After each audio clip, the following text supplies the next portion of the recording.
Bonjour les sportifs connectés, c'est Jérôme du blog montrecardegps.fr. Voici la Honor Watch GS Pro. Alors c'est une montre qui a attiré mon attention parce qu'elle est typée outdoor et surtout ce qui fait sa particularité, c'est qu'elle combine un super écran AMOLED avec 48 heures d'autonomie. Et ça, sur le marché, ça n'existe nulle part ailleurs. Donc j'étais super intéressé par ce test. Je commence donc par son principal atout, c'est cet écran AMOLED 454 par 454 pixels, tactile, super réactif, vous voyez, ça ne lag jamais. On voit pas du tout la bordure, même de très près, hein, même sur le bord de l'écran, entre la lunette et le bord de l'écran. Donc vraiment superbe. L'écran fait 35 mm de diamètre, le boîtier complet entre ces deux flèches rouges 50 mm, donc c'est une montre relativement grosse quand même. Elle est robuste puisqu'elle répond à la norme 1000 STD 810 qui est la norme de robustesse des équipements de l'armée américaine. En revanche, sur l'interface, il n'y a que deux boutons, ici et là. Donc il y a un bouton qui sert à ouvrir la liste des applications et à revenir en arrière, et puis il y a un bouton ici qu'on peut configurer comme raccourci. Donc moi j'y ai mis un accès à la liste des profils sportifs, comme ça dès que je veux lancer une séance de sport, c'est par ce bouton que je passe. Le bracelet est muni d'un système de détache rapide, mais il est propriétaire, c'est-à-dire que vous ne pourrez pas adapter n'importe quel type de bracelet, il faudra absolument utiliser un bracelet de Honor. La particularité ici derrière, en termes de confort, j'ai rien à reprocher au bracelet. En revanche, c'est les petites attaches ici sur lesquelles elles sont montées. Vous voyez là, ça, là, c'est quand même un coin assez anguleux. Et à force de porter la montre depuis un mois pour ce test, eh bien regardez, ça m'a un peu blessé. C'était bien rouge au début, là c'est un peu passé. Mais voilà, c'est en fonction, alors je sais pas si en fonction de la morphologie de votre poignet, si vous avez un os saillant ici, vous voyez, moi ça a tendance là à me blesser. Elle pèse 77 grammes, ce qui est dans la norme des montres de cette taille. En termes de capteur, on a une puce GPS GLONASS, un capteur cardio plus oxygénation sanguine, une boussole, un altimètre barométrique derrière ce petit trou. Donc on a vraiment tous les capteurs d'une montre GPS outdoor. Pour la partie connectée, on a une liaison Bluetooth mais pas de Wi-Fi. Et en revanche, on a là un micro et un haut-parleur. Donc je vous en parlerai dans la deuxième partie de cette vidéo quand j'aborderai les fonctionnalités connectées. On peut faire des trucs assez cool grâce à ça. Pour ce qui est de l'interface, eh bien, de manière très classique, hein, on fait défiler les widgets de gauche à droite ou de droite à gauche. On fait descendre un panneau de configuration ici, les notifications dans l'autre sens. Et puis lorsqu'on appuie sur le bouton du haut, on accède alors à des applications. Alors certaines sont redondantes avec les widgets et d'autres on peut y accéder que par ici. Au niveau de l'autonomie, donc j'ai dit qu'elle avait une grosse autonomie. On est sur du 20 jours en utilisation de montres connectées, 48 heures en utilisation GPS avec la meilleure précision, donc un point GPS toutes les secondes. Et puis on peut monter jusqu'à 100 heures sur des profils de trail ou de randonnée. Donc par exemple là, puisque on peut activer, alors ça c'est la marche, il faut que j'aille chercher la randonnée, ici, où on a là un mode économie d'énergie, donc il va dégrader la précision GPS pour multiplier par 2,5 l'autonomie, et donc monter jusqu'à 100 heures. Là vous voyez la montre est pas tout à fait rechargée au maximum, et donc au lieu de 40 et 100 heures, elle annonce 38 et 95 heures. Alors, pour ce qui est des fonctionnalités pour le sport, on a un nombre incroyable de profils sportifs. Je pense qu'il y en a une centaine. Là, c'est à peu près ce qu'on peut trouver sur des Suunto 9 ou Polar Gritix. Donc on a pas mal de sports, des classiques autour du triathlon. On a un profil de natation en extérieur, ce qui n'est pas trouvable sur toutes les montres multisports. On a des profils liés à la montagne, trail, ski, etc. Un profil triathlon. Et puis après, je vais juste vous faire défiler ici tous les profils. Je vous laisse les compter si vous mettez ça au ralenti. On n'est encore pas en bas. On n'y est encore pas. Voilà, on a atteint le bas de la liste des profils sportifs. Donc il y a vraiment tout. Alors, sur sur les profils sportifs, il y a des écrans qui sont vraiment bien faits. Certains sont vraiment jolis.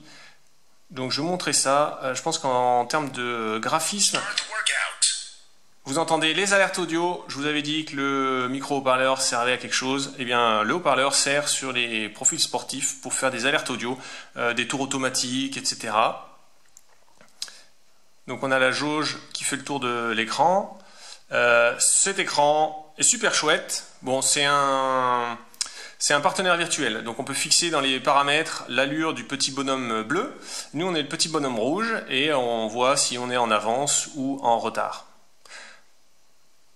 En termes de fonctionnalités, d'algorithmes physiologiques, eh bien, on est plutôt pas mal. Alors, ce ne sont pas des algorithmes first bit, mais c'est un peu la même chose. On a les training effects, aérobie et anaérobie. On a aussi le VO2 max, le temps de récupération, le statut d'entraînement et la charge d'entraînement. Donc ça, ce sont des choses qu'on retrouve généralement chez Garmin, mais qu'on trouve même pas forcément sur des montres plus typées sport outdoor comme la Suunto 9. On a quelques entraînements pré-programmés ici. Bon, c'est des séances qui sont vraiment très courtes. Hein. Vous voyez, je crois qu'il n'y en a qu'une qui dépasse les 30 minutes.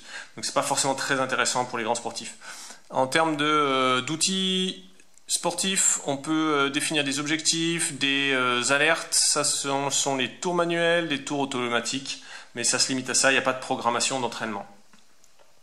On a un retour au départ. Alors, il n'y a pas de guidage, de suivi d'itinéraire. Ça, c'est vraiment dommage. En fait, c'est selon moi ce qui manque pour que ce soit une montre complète pour l'outdoor. Donc, on a simplement un suivi, un enregistrement de la trace en mode petit pousset. Et puis, à un moment donné où on veut retourner vers le départ, alors on a deux options. Soit un trackback où la montre va nous guider sur la trace retour, ou bien un mode vol d'oiseau où là elle va nous guider sur une ligne droite pour retourner au point de départ. Malheureusement, il n'y a pas de personnalisation des écrans et on ne peut pas ajouter une ceinture cardio. Donc ça, ce sont les deux points limitants pour l'utilisation sportive de la montre. En termes d'activité quotidienne, de suivi, eh bien, on a la fréquence cardiaque, avec notamment la fréquence cardiaque la plus faible, donc pendant la nuit, et la fréquence cardiaque au repos, enregistrée sur la journée. On a un suivi du niveau de stress, avec un équilibre. Et puis, on a ces trois anneaux là, donc les activités, durée d'activité, nombre de pas. Et le suivi du sommeil qui donne pas grand chose, juste une durée. Il n'y a pas de notion de qualité du sommeil. Il y a un peu plus de données dans l'application Huawei, mais voilà tout ce qu'on peut voir sur la montre. Pour ce qui est des fonctionnalités connectées, on a un superbe écran météo. Et puis on a une application météo qui permet d'avoir un peu plus de données qui sont très intéressantes. Il faut que je la retrouve. Là. Météo, donc on a la météo du jour, des prochaines heures, des jours à venir.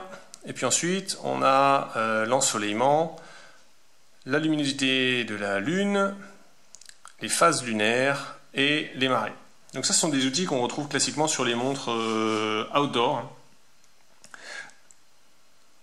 Ensuite, on a un lecteur de musique qui offre 4 gigaoctets de mémoire, mais qui malheureusement ne marche que avec les téléphones Android. Donc moi, avec mon iPhone, j'ai pas pu le tester. C'est bien dommage. Donc là, c'est du classique. Hein, transfère les MP3 à l'intérieur de la montre, et alors il n'y a plus qu'à connecter un casque audio en Bluetooth, et puis on peut écouter de la musique. Ça pompe un peu plus de batterie, mais ça fonctionne bien. Et enfin, la fonctionnalité connectée, qui est probablement la plus cool, c'est de pouvoir passer un appel avec la montre. Donc en fait, lorsque vous téléphonez, vous pouvez choisir, au lieu d'utiliser le micro et le haut-parleur de votre téléphone, d'utiliser le micro et le haut-parleur de votre montre. C'est-à-dire que pour appeler, c'est peut-être pas forcément intéressant, mais pour décrocher, si votre téléphone est dans votre poche et que vous avez des choses, je sais pas, comme des pinceaux dans les mains ou autre, vous pouvez tout à fait parler à votre montre, puis dire à votre correspondant. Je l'ai utilisé 3 fois et aucun de mes correspondants ne s'est plaint de la qualité ou de la mauvaise qualité du signal audio. Donc là, ça m'a surpris dans le bon sens. Donc au final, je m'étais orienté vers le test de cette montre pour l'orientation outdoor et notamment le suivi d'itinéraire. Sur ce point-là, j'étais un peu déçu puisqu'il n'y a pas de suivi d'itinéraire. En revanche, j'ai été agréablement surpris par tout le reste. Honor a pensé à plein de petits détails. Par exemple, l'écran se met en luminosité maximale sur les sports outdoor. Donc là, vous voyez, par exemple, pour le ski, vous voyez que ça flash. C'est parce que c'est automatique. Dès que c'est un sport outdoor, il nous met la luminosité au maximum. Ça évite d'être perturbé par le soleil. Il a aussi, vous le voyez, verrouillé l'écran tactile. Donc là aussi, c'est bien vu, parce que sinon, des fois, une manche de veste mouillée, ça peut perturber le fonctionnement de l'écran tactile, ça peut faire de fausses manips. Donc il y a plein de petits détails qui sont plein de petits outils. On peut calibrer l'altimètre barométrique manuellement. Donc là, on a la boussole. Ici, on a le baromètre, l'altimètre, on peut le calibrer manuellement. Donc ça, c'est plein de choses qui sont bien pensées, qu'on trouve d'habitude sur les montres vraiment typées outdoor. Et puis finalement, vraiment, ce qui est son point fort, en fait, c'est ce que j'ai dit en entrée, c'est la combinaison d'un superbe écran AMOLED et d'une superbe autonomie, 48 heures d'autonomie. En règle générale, les montres, elles ont soit un bel écran et une mauvaise autonomie, soit un écran transréflectif de base, on va dire, et une bonne autonomie. Mais là, c'est vraiment la première montre que j'ai testée qui combine un superbe écran AMOLED digne d'une Apple Watch avec une autonomie 48 heures digne d'une Fenix 6, quoi. Donc au final, pour le prix, considérant qu'elle est plutôt jolie, même si la finition du plastique là fait pas super exceptionnel, pour le prix, c'est vraiment une bonne montre. Le seul point qui, moi, ne me la fera pas utiliser en outdoor, c'est ce coin-là, qui, avec l'os saillant de mon poignet, il s'aime pas trop, quoi. Ça, c'est quand même le point dommage.